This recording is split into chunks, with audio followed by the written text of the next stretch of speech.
Hey y'all, welcome to my channel. My name is Marilyn Bruce. I am a Ghanaian based menswear fashion designer. I am back again with yet another juicy tutorial. Today we are going to be talking about border laces.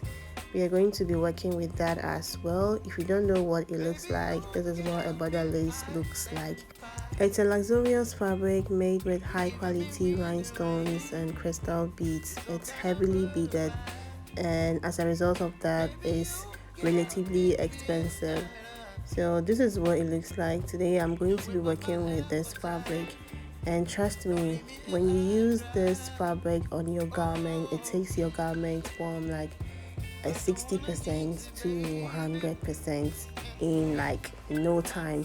It really makes your garments look very beautiful and very luxurious. Usually border laces are used to design various parts of a garment, so it can be the hem, it can be the breast part, you can use it to design your sleeves.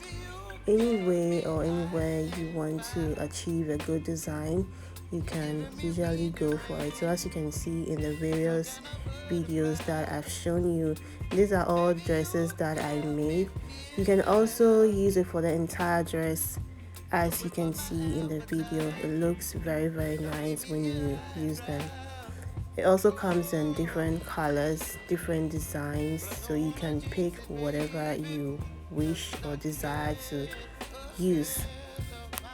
So last year I made this beautiful dress for a client for her birthday, and she wanted to look very simple, classy, and expensive, luxurious. So I decided to get this border lace, and the purpose of this video is to take you guys through the whole process on how to attach a border lace or how to achieve a design using a border lace.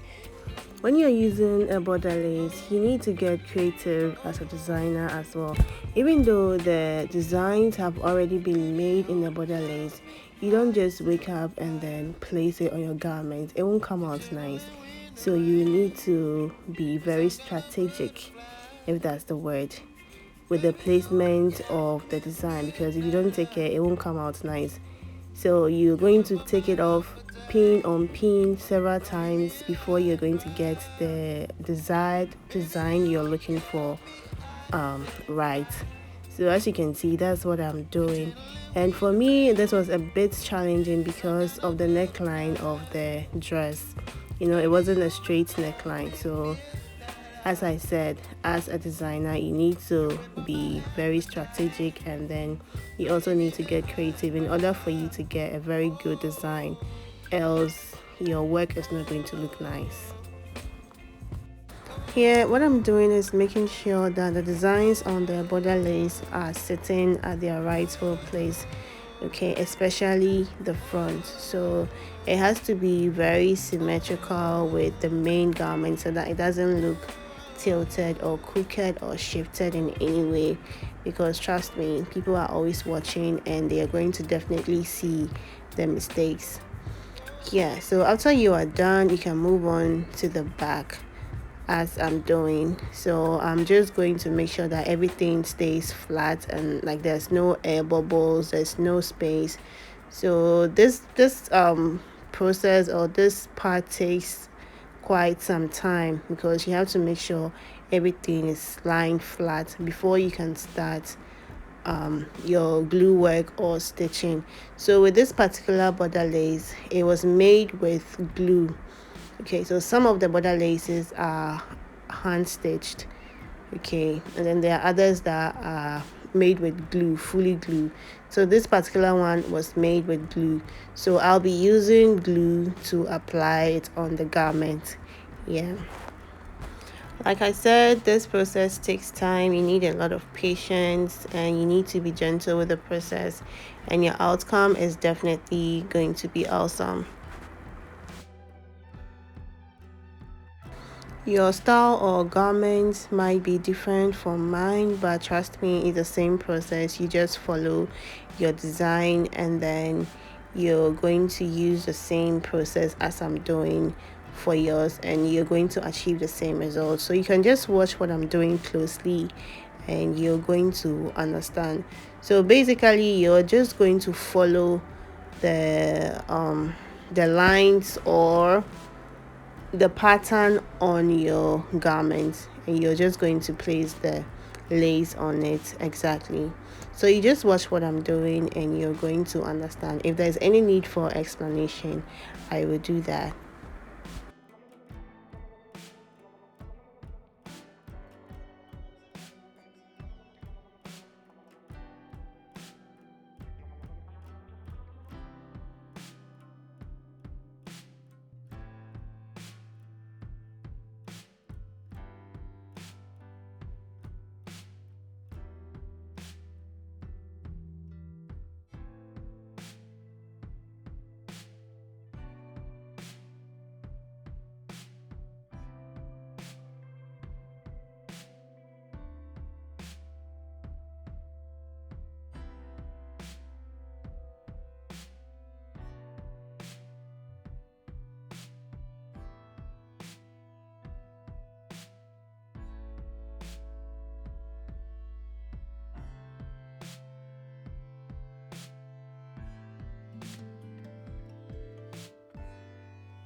After you're done pinning your lace on the garment, you're going to realize you're going to have some excesses, which is the darts, because on the main garment you have some darts, but then the lace doesn't have any darts, so that excess is going to appear, and I'm going to teach you how to get rid of the darts.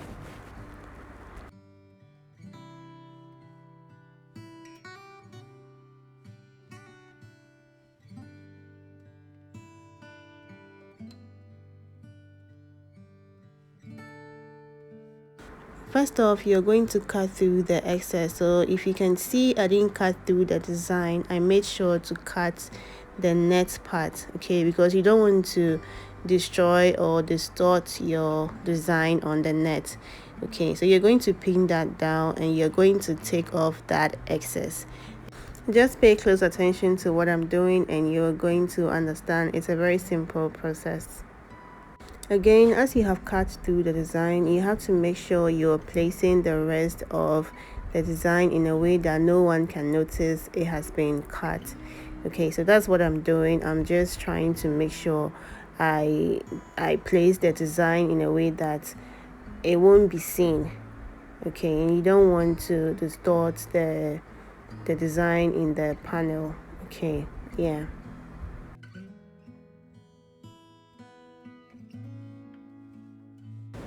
Mind you, all the parts that I'm cutting off are not meant to be thrown away. We don't throw anything away here. We are going to be using it to create different designs on different parts of the garment. So whatever you cut, you're going to make sure you keep it for later. Yeah, if there is excess, fine, you can keep it for a different design for some other day. Yeah.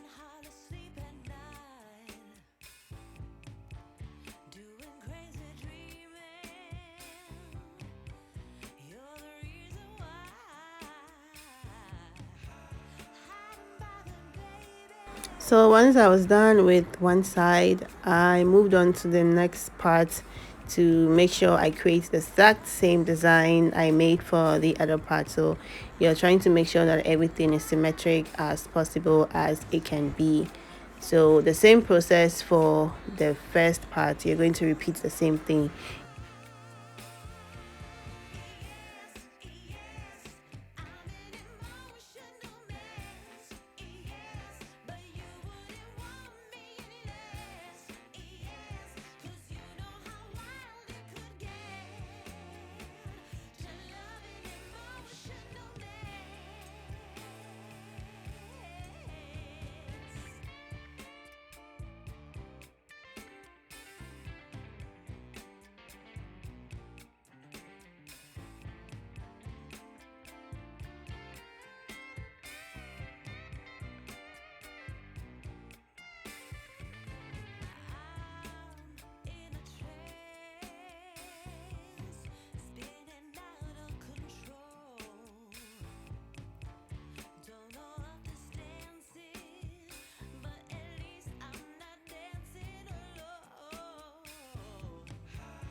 I went ahead and I did the remaining placement of lace off camera, and this is what it came out looking like.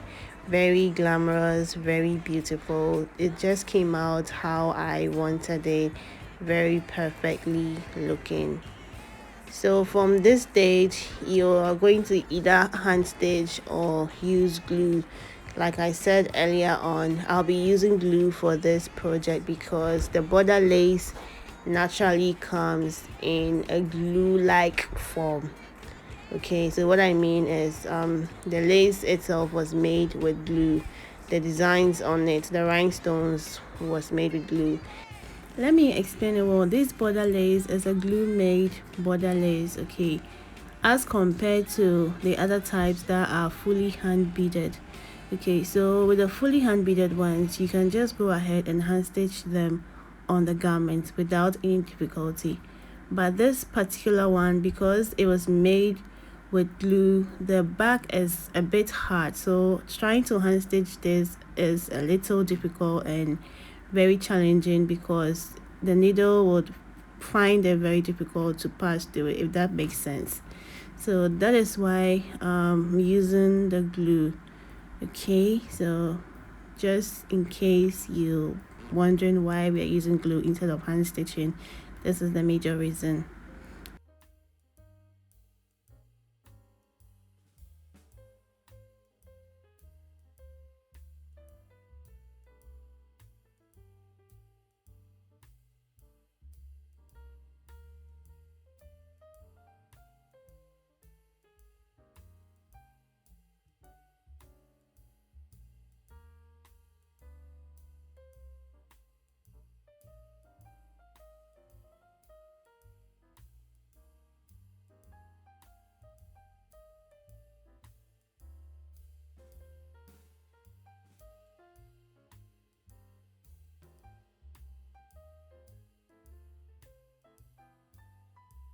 This is day 2 of me still doing some glue works, and trust me, this process also takes time because the glue needs to go to every corner of the design.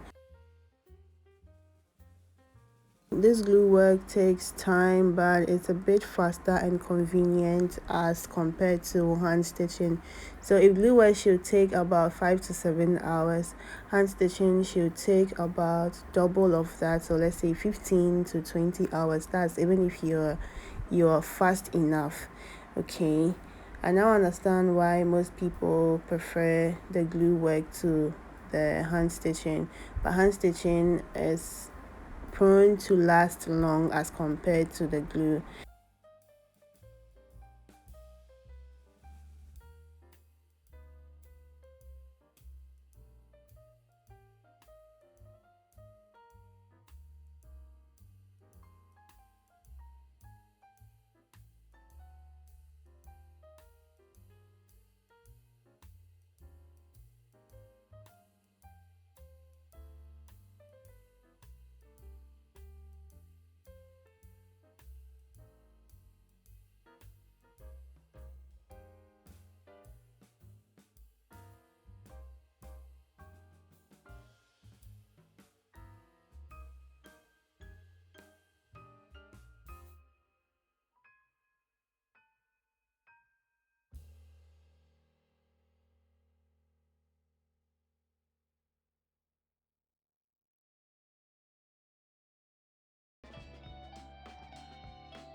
This is a final look and design of the dress, and my client's rocking it for her photo shoot.